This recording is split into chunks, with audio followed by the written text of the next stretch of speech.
Welcome to our time capsule.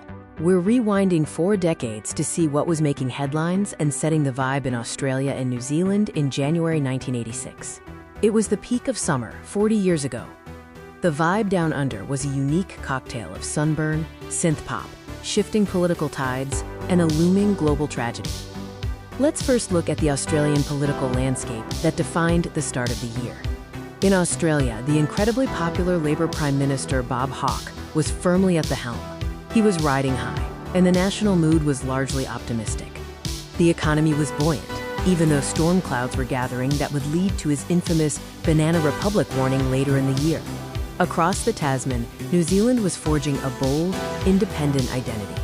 Prime Minister David Lang's fierce anti-nuclear stance was solidified following the Rainbow Warrior bombing 6 months prior.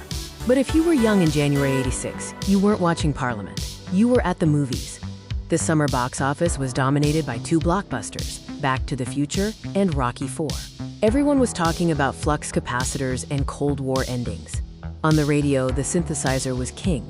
American radio staples like Starship's We Built This City and Whitney Houston's How Will I Know filled the airwaves.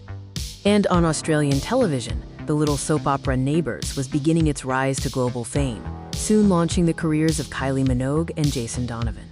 Beneath the summer fun, a serious national drama was reaching a turning point. The discovery of Azaria's matinee jacket near Uluru was mounting pressure for a new inquiry in the Dingo Ate My Baby case. But as the month drew to a close, a tragic global event popped the bubble of mid-'80s optimism. On January 28th, the Space Shuttle Challenger exploded 73 seconds into its flight. This shocking replay became the defining, tragic image that ended the month.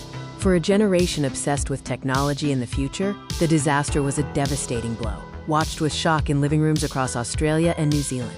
January 1986. It was a month of neon-soaked highs and devastating lows. A moment when we looked backward in cinemas, forward in politics, and then, tragically, watched the future fall from the sky.